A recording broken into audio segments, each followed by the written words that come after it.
aset tidak berwujud atau intangible asset. Jadi nanti di materi intangible asset yang bagian pertama adalah berkaitan tentang karakteristik, valuasi, dan juga amortisasi dari aset tidak berwujud atau intangible asset. Terus bagian kedua tentang jenis-jenis intangible asset. Di sini ada 6. Nanti ini semua adalah intangible asset, dan satu lagi ada yang namanya goodwill. Jadi nanti goodwill ini adalah intangible asset yang berkaitan dengan akuisisi. Ya, jadi akuisisi itu adalah pembelian atau investasi satu perusahaan ke perusahaan lain. Ya, jadi kalau di akuntansi itu nanti untuk investasi ya, tergantung. Jadi salah satu kriterianya adalah tergantung berapa persen kepemilikan. Ya, jadi nanti kalau kepemilikannya 0 sampai 20%, maka metode yang digunakan adalah metode biaya atau cost method. Sedangkan kalau 20% sampai 50% in equity, baru nanti lebih dari 50% nanti konsolidasi. Ya. Jadi kalau cost dan equity itu nanti pencatatannya dicatat sebagai investasi. Tapi kalau kita ngomongin konsolidasi, maka yang dicatat itu adalah seluruh aset dan liabilitas. Jadi nanti laporan keuangan B akan digabungkan dengan laporan keuangan A yang melakukan akuisisi. Ya, jadi nanti dari transaksi pembelian saham B oleh PT A ini ya nanti akan muncul yang namanya goodwill. Terus yang bagian ketiga berkaitan dengan penurunan nilai impairment untuk aset intangible, dan yang terakhir ini berkaitan dengan riset dan pengembangan. Ya, jadi yang berkaitan dengan biaya riset dan pengembangan. Nah, yang pertama, jadi karakteristik dari aset intangible adalah bisa diidentifikasi. Terus yang kedua, ini nggak kelihatan. Jadi beda dengan aset yang tangible, ya aset yang berwujud. Jadi seperti kendaraan, mobil, kita bisa pegang barangnya, tapi kalau yang intangible tidak bisa. Nah, tapi dia tidak termasuk dengan yang namanya monetary asset.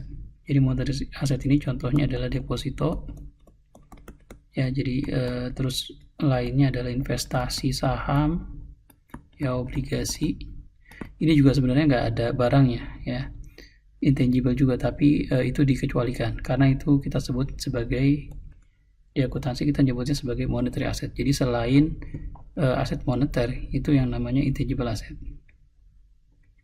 dan biasanya dicatat sebagai aset tidak lancar atau non current asset. Nah, yang contoh dari intangible adalah yang berkaitan dengan marketing, ya. Jadi ini mungkin contohnya adalah merek dagang, ya. Terus customer related ini berkaitan dengan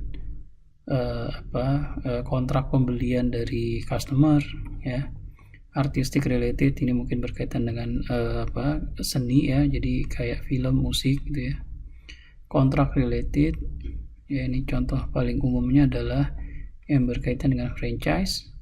Terus teknologi related, ya, ini bisa berkaitan dengan perusahaan IT atau juga perusahaan farmasi. Dan yang terakhir adalah goodwill, ya. Terus valuasi dari intangible asset, nanti ada dua cara perusahaan untuk mendapatkan intangible asset. Yang pertama dibeli, ya, maka nanti pencatatannya adalah dengan menggunakan metode biaya, ya. Jadi kalau kita kembali ke materi aset tetap, ya, untuk aset tetap pencatatannya adalah atau valuasinya adalah menggunakan cost atau revaluasi. Jadi ada pilihan.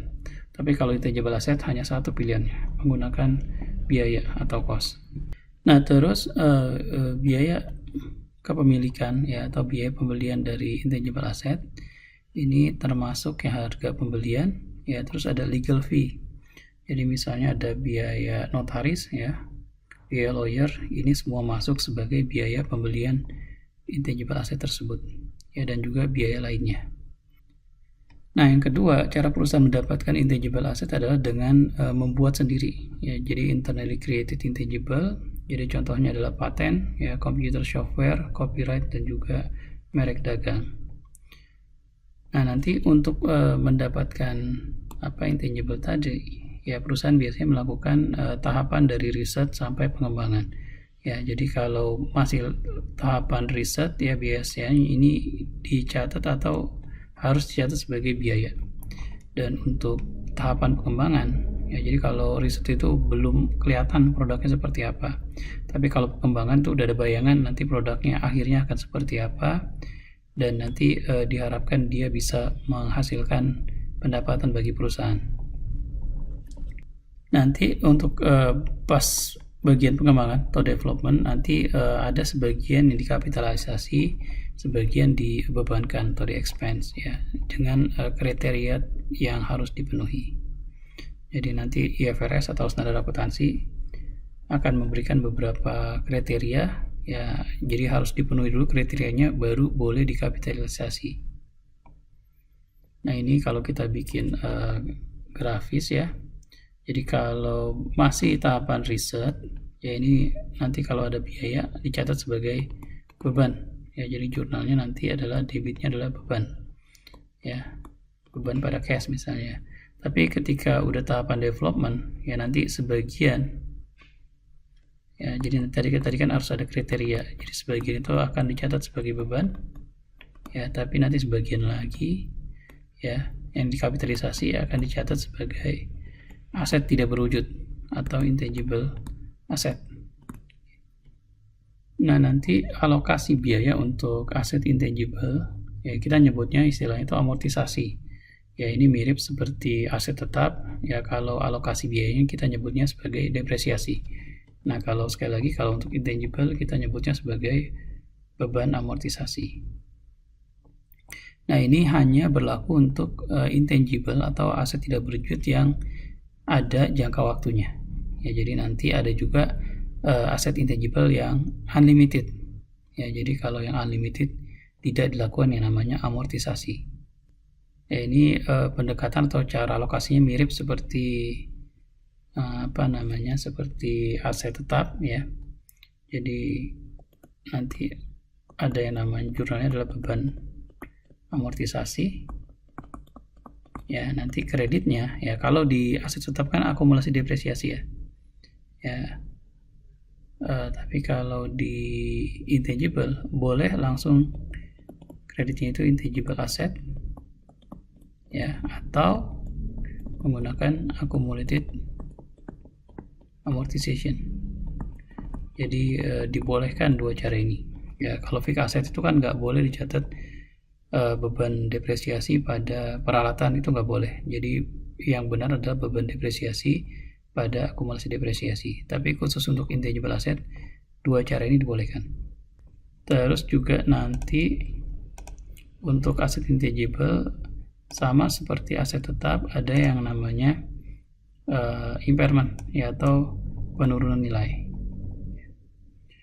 Nah, untuk yang tidak ada masa manfaatnya atau indefinite, jadi artinya dia akan ada terus ya, maka tidak dilakukan amortisasi ya, tapi tetap harus dilakukan yang namanya tes impairment setiap tahun ya. Jadi di sini kalau yang ada masa manfaatnya ya, kalau beli dikapitalisasi ya, jadi catat sebagai intangible asset, nanti akan dilakukan amortisasi. Tapi kalau yang dibuat sendiri nanti tergantung tahapannya seperti apa. Kalau masih riset adalah expense, tapi kalau development itu boleh dikapitalisasi dan diamortisasi. Ya, dan juga ada yang namanya test impairment.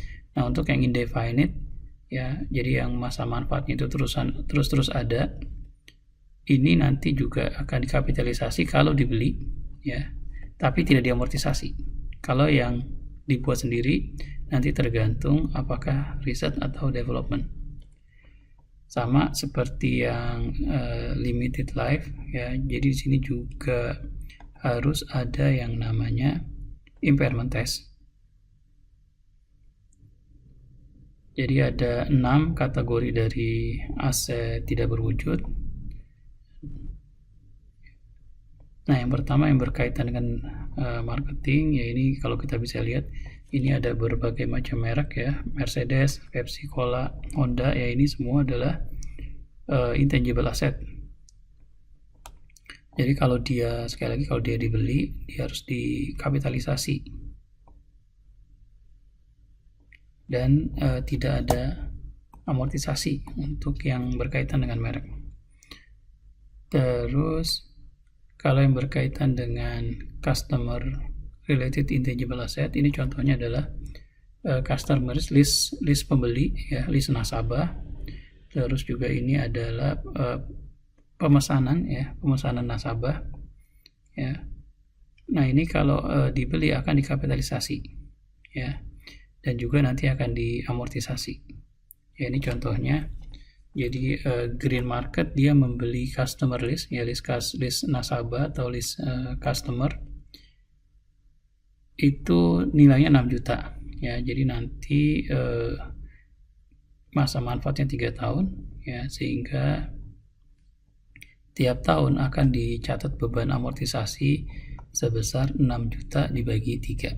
Ya, jadi nanti ketika dibeli, customer list debit, kreditnya adalah cash, dan tiap tahun, ya, tiap akhir tahun akan di jurnal beban amortisasi, ya. Jadi di sini amortisasi expense. Nah, di sini langsung ke customer list. Jadi bisa langsung kreditnya ke asetnya langsung, atau boleh ke accumulated amortisasi. Dua-duanya diperbolehkan. Nah, kalau yang berkaitan dengan artistik ini artinya seni, ya. Contohnya adalah bisa film, ya, musik, gambar, ya, atau foto. Nah, ini biasanya kadang disebut sebagai copyright, ya. Kalau di Amerika itu jangka waktunya, ya, jadi adalah selama umur si pembuat tadi, ya, plus 70 tahun setelah dia meninggal. Jadi artinya ketika si pembuatnya itu meninggal, maka anak, ya, atau keluarganya itu bisa mendapatkan copyright, ya, atau mendapatkan pendapatan dari hasil karya orang tuanya selama 70 tahun. Ya, ini nanti akan dikapitalisasi, ya. Jadi nanti kalau misalnya ada tuntutan, biaya untuk lawyernya juga boleh dikapitalisasi, dan nanti akan diamortisasi selama masa manfaat. Terus kalau yang berkaitan dengan kontrak, ini contohnya franchise. Jadi kalau franchise ini juga nanti kalau masa manfaatnya terbatas, nanti akan diamortisasi. Tapi kalau franchise-nya itu indefinite life, ya, tidak ada masa manfaatnya, maka dia akan dicatat senilai biayanya dan tidak diamortisasi. Ya, nah, terus yang berkaitan dengan teknologi, contohnya adalah paten. Ya, jadi di sini paten itu akan memberikan hak eksklusif selama 20 tahun. Ya, jadi misalnya contohnya ada perusahaan farmasi, dia menemukan obat baru, maka selama 20 tahun dia mempunyai hak eksklusif untuk menjual obat tersebut. Artinya perusahaan farmasi lain itu nggak bisa menjual tanpa persetujuan dari perusahaan yang menemukan, ya. Jadi biasanya kalau perusahaan lain itu mau menjual, mereka harus bayar royalti atau bayar paten ke perusahaan yang menemukan.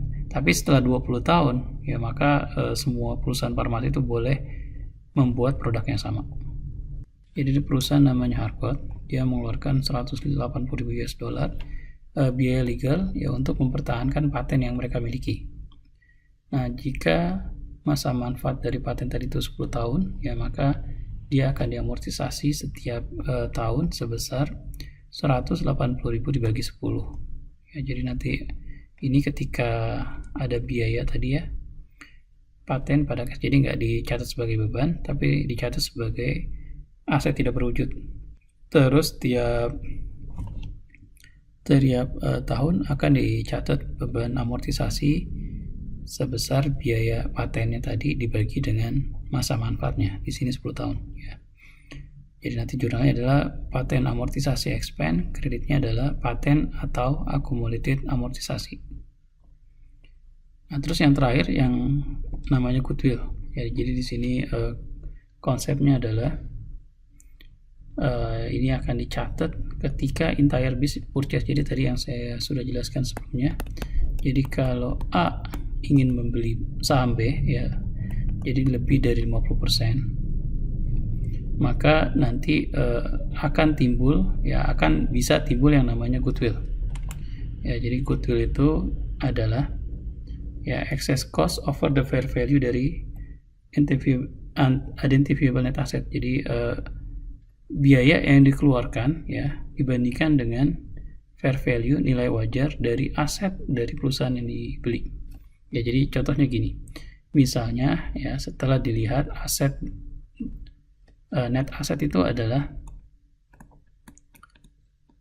total aset dikurangi total liability ya, tapi menggunakan nanti fair value ya, nilai wajar. Jadi misalnya gini.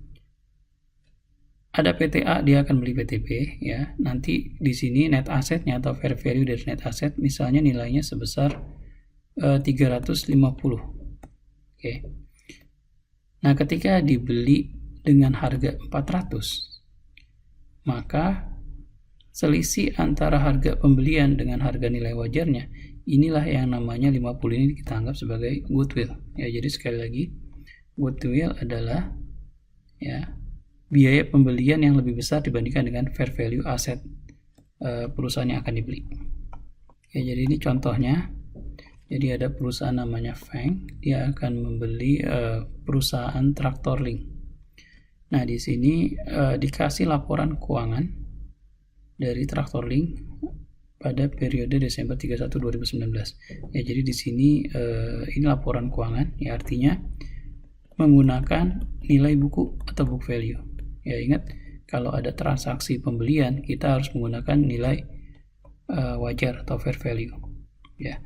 Jadi di sini ada property plant equipment 153, maka kalau lihat di sini fair value-nya ya ini sebesar 205, ya lebih besar. Ya, terus ada inventory persediaan nilai 42, fair value-nya adalah 122. Oke. Terus ada piutang dagang 35. Sini dicatat sama. Cash-nya juga sama, liability sama. Nah, terus ada muncul aset yang baru yang belum pernah dicatat di book value, tapi ketika dilakukan fair value itu muncul, yaitu aset paten ya. Jadi inilah yang namanya fair value ya, jadi fair value dari net asset. Jadi sekali lagi, net asset itu adalah total aset dikurangi total liability ya. Jadi di sini adalah total asetnya, ini adalah total liabilities. Nah, di sini dengan nilai net asset 350, Feng ya dia menawarkan akan beli dengan nilai 400.000 ya, maka di sini akan timbul yang namanya goodwill ya, karena nilai pembelian lebih besar dari nilai wajar sebesar 50.000 ya. Jadi nanti dari 400.000 ya nanti akan dialokasikan ke nilai wajarnya ya. Jadi 400.000 itu ada yang dicatat sebagai PPE, persediaan, AR, cash ya. Nah, karena nilai pembelian itu lebih besar, maka nanti muncul nanti di aset ya yang namanya goodwill. Jadi kalau kita lihat jurnalnya, maka ketika Feng ya mengeluarkan uang sebesar 400.000 untuk membeli perusahaan ini ya, maka dia akan mengkredit cash ya, debitnya adalah semua aset dan juga liabilities dari perusahaan yang dibeli. Ya, nah di sini karena harga pembelian lebih besar dari fair value, maka muncul yang namanya goodwill ya. Jadi goodwill di debit ya. Ingat, goodwill ini nggak boleh diamortisasi, tapi nanti tiap tahun itu akan dilakukan impairment test ya, apakah ada penurunan nilai ya. Ini jadi masa manfaatnya itu terus ada, nggak boleh diamortisasi, nanti boleh disesuaikan kalau ada penurunan nilai atau impairment. Oke, nah selanjutnya ada istilah ini bargain purchase. Jadi di sini kalau saya balik lagi, nah di sini kan kalau seandainya nilai pembelian lebih besar dari nilai fair value, muncul yang namanya goodwill. Nah sekarang saya ganti, misalnya nilai pembeliannya 300.000 ya, artinya ya fair value asetnya 350, tapi si Feng ya menawar dengan harga 300.000 ya. Dan ini biasanya tuh sangat umum terjadi di di proses akuisisi atau pembelian satu perusahaan ke perusahaan lain. Biasanya yang seperti ini terjadi adalah kalau perusahaan yang mau dibeli ya, misalnya tadi A dan B, A ingin membeli B, biasanya kalau di sini fair value-nya 350. Nah, kalau dia bersedia dibeli dengan harga 300, ya biasanya kondisi perusahaan BMI kesulitan likuiditas. Ya, misalnya dia ada hutang, ya, ada hutang di bank nggak bisa bayar, dan kalau dia tidak bisa bayar, dia akan dipilotkan oleh bank. Maka ketika ada tawaran 300, mereka akan menerima. Ya, jadi sangat mungkin di dalam proses akuisisi itu nilainya bisa lebih besar dari fair value atau bisa lebih rendah dari fair value. Nah, yang terjadi kalau ternyata di sini adalah nilai fair value 350 tapi dibeli dengan harga 300, maka yang terjadi adalah si Feng, ya, dia akan mengakui keuntungan sebesar 50.000. Ya. Jadi nanti jurnalnya adalah, ya, kalau nilai pembeliannya 300.000, maka otomatis goodwill itu nggak ada. Ya, karena goodwill kan nilai pembelian, ya, cash yang dikeluarkan lebih besar dari fair value dari net asset. Ya, nah, sedangkan di sini net asetnya itu, fair value dari net asetnya itu kan 350, tapi di sini dibeli dengan harga 300. Ya, maka untuk kasus atau transaksi seperti ini, maka si Feng akan mencatat yang namanya gain on acquisition. Jadi keuntungan akuisisi, ya, dicatat di laporan laba rugi sebesar 50.000. Ya, kenapa? Karena fair value-nya 350, dia beli sebesar 300.000, maka dia akan mencatat keuntungan sebesar 50.000. Ya, ini yang namanya bargain purchase, ya, atau kadang istilahnya itu negatif goodwill, ya. Ya, intinya beli dengan harga yang lebih murah dari fair value. Ya, jadi dicatat sebagai gain, ya, nanti akan dilaporkan di laba rugi perusahaan. Nah, untuk impairment ini mirip seperti yang namanya aset tetap, ya. Jadi nanti nilai bukunya atau nilai carrying amount dibandingkan dengan recoverable amount. Jadi recoverable amount itu adalah nilai yang bisa direcovery, itu adalah yang mana yang lebih tinggi dari fair value, nilai wajarnya, atau value in use. Jadi value in use itu seandainya perusahaan memiliki aset intangible tersebut, maka berapa sih pendapatan atau revenue yang akan didapatkan, ya. Jadi nanti akan dilihat mana yang paling besar, itu yang dicatat sebagai recoverable amount. Nah, kalau misalnya di sini nilainya 200, ya, di sini nilainya 250, ya, maka tidak ada impairment, ya. Impairment itu terjadi ketika nilai buku atau carrying amount lebih besar dibandingkan dengan recoverable amount. Ya, jadi kalau di sini kasusnya 150, carrying amount 200, maka akan ada penurunan nilai sebesar 50. Ya, ini contohnya misalnya ada perusahaan punya paten, nilai bukunya atau carrying value-nya 500.000, ternyata, ya, value in use-nya itu hanya 2 juta. Ya, jadi kalau kita lihat carrying amount 5 juta, ya, sehingga recoverable amount-nya 2 juta. Jadi nanti akan ada impairment sebesar 3 juta. Ya, jadi jurnalnya adalah karena di sini asetnya itu adalah patennya dikredit, ya, debitnya loss on impairment, jadi kerugian dari penurunan nilai. Nah, terus jadi sekarang nilainya 2 juta, ya, masa manfaat 5 tahun, maka setiap tahun, ya, si perusahaan ini akan melakukan amortisasi sebesar 400.000. Oke. Sehingga tadi awal tahun 2019 nilainya itu adalah 2 juta karena sudah diamortisasi 400.000, maka di akhir periode nilainya menjadi 1.600.000. Nah, kalau ada informasi bahwa nilai wajarnya atau nilai recoverable amount-nya itu meningkat menjadi 1.750.000, ya. Jadi di sini kondisinya kan dia sudah mengakui kerugian. Ya, jadi ada loss on impairment, ya, sebesar 3 juta. Nah, ketika di buku nyatetnya 1.600.000 tapi nilai recoverable-nya 1.750.000, maka dia akan mengakui, ya, reversal dari impairment sebesar 1.750 dikurangi 1.600.000 atau sebesar 150.000. Ya, maka dia akan menambah nilai paten, kreditnya adalah recovery dari impairment loss. Ya, jadi nanti ini akan dicatat, ya, di laporan laba rugi sebagai penambah dari net income. Ya, jadi akan menambahkan net income atau laba bersih. Jadi kalau yang masa manfaatnya terus ada, ya, atau indefinite life, ini tetap harus ada yang namanya impairment paling enggak setahun sekali, ya.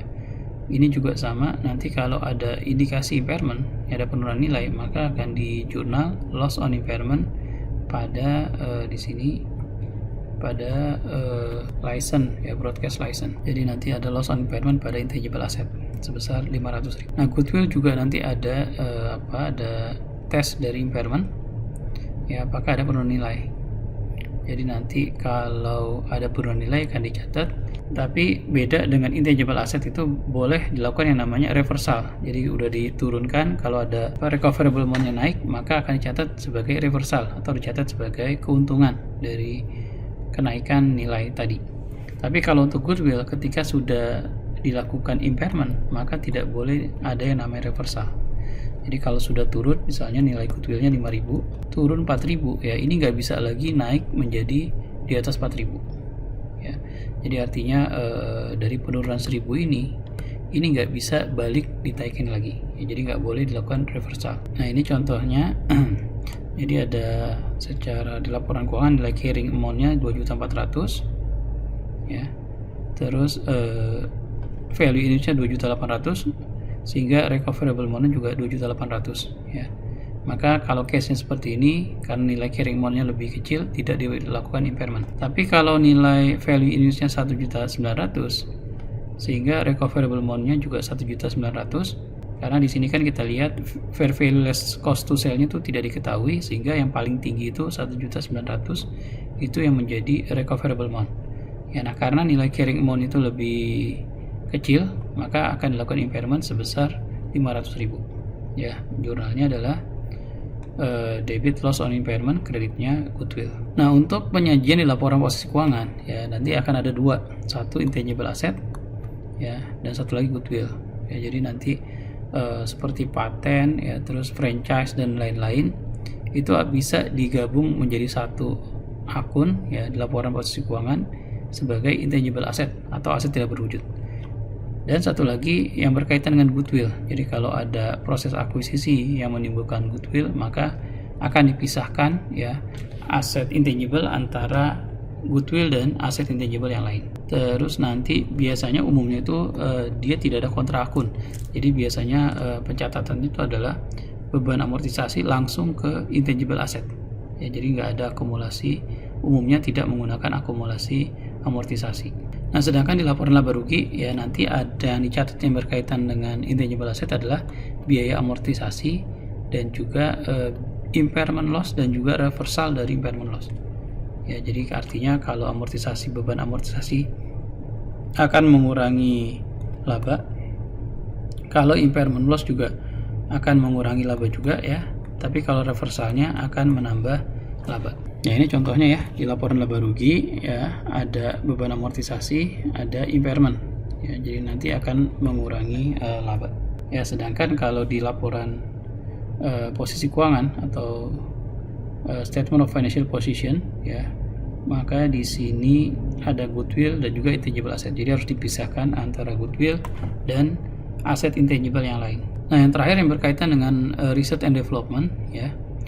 Ini sebenarnya bukan secara langsung itu adalah intangible asset. Jadi nanti sebenarnya hasil dari research and development itu adalah paten atau copyright.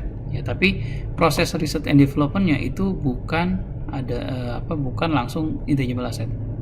Tapi lewat proses research and development ini bisa muncul yang namanya intangible asset.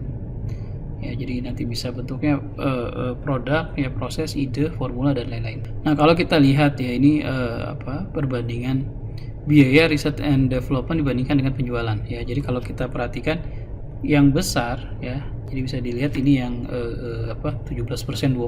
Ini Rose ini adalah perusahaan farmasi ya. Novartis juga farmasi, Intel itu perusahaan teknologi ya. Jadi kita lihat ternyata yang paling banyak melakukan atau mengeluarkan biaya research and development itu adalah perusahaan farmasi dan teknologi.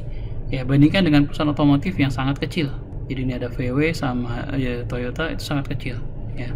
Jadi yang banyak melakukan riset dan teknologi atau research and development adalah perusahaan teknologi dan juga perusahaan farmasi. Jadi sekali lagi di sini biaya riset itu harus di expense ya, atau dibebankan. Sedangkan untuk pengembangan ini bisa dibebankan ya atau bisa dikapitalisasi ya. Jadi kalau ada ada potensi bahwa dari pengembangan tadi akan memberikan manfaat ya bagi perusahaan di masa depan, maka itu boleh dikapitalisasi. Ini contohnya ya. Jadi kalau research itu baru tes di lab ya, jadi melakukan riset untuk sesuatu pengetahuan baru ya. Tapi kalau yang development, jadi udah ada formulasi, ya, artinya sudah kebayang produknya itu akan seperti apa. Ya, jadi biasanya udah mulai muncul yang namanya prototype ya, dan juga rencana untuk pengembangan.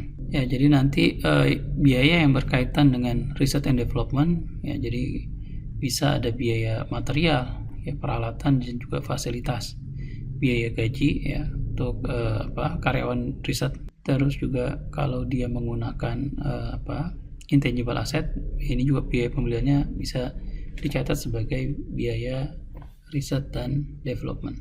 Ya, ini misalnya contohnya ya, hitung ya yang dicatat sebagai biaya riset and development. Ya, jadi di sini untuk riset and development itu biayanya kan bisa biaya peralatan, biaya material dan lain-lain. Di sini dibilang ada cost of equipment. Ini artinya peralatan ini bisa digunakan untuk riset yang sekarang dilakukan atau riset yang akan dilakukan di masa depan ya. Sehingga nilainya 330 ya, ini nggak cuman untuk yang proyek yang sekarang, tapi nanti riset untuk yang proyek yang lain. Maka kalau yang seperti itu, biaya 330 itu yang masuk sebagai biaya riset and development adalah 330.000 dibagi 5 tahun. Jadi nanti biayanya yang dicatat di periode tersebut hanya sebesar 66.000 ya, jadi biaya depresiasinya. Sedangkan untuk bahan baku yang digunakan di dalam proyek riset and development ini sebesar 59 itu akan dicatat sebagai beban riset and development. Biaya konsultan juga akan dicatat sebagai biaya riset and development. Biaya gaji juga sama. Terus biaya tidak langsung juga nanti yang dialokasikan ke riset and development akan dicatat sebagai menambah biaya riset and development. Nah, sedangkan untuk material yang dibeli untuk future project, artinya material tadi belum digunakan, maka ini belum dicatat sebagai beban. Jadi masih dicatat sebagai persediaan. Ya, jadi nanti biaya riset and development-nya untuk yang terakhir ya, material yang dibeli adalah 0. Sehingga untuk periode tersebut total biaya riset and development yang dicatat di laporan laba rugi sebesar 403.000. Ya, jadi di sini contoh laporan keuangannya. Penjualannya 23, terus ada cost of sale-nya sehingga gross profit-nya menjadi 15.000. Oke, nanti dikurangi dengan biaya penjualan.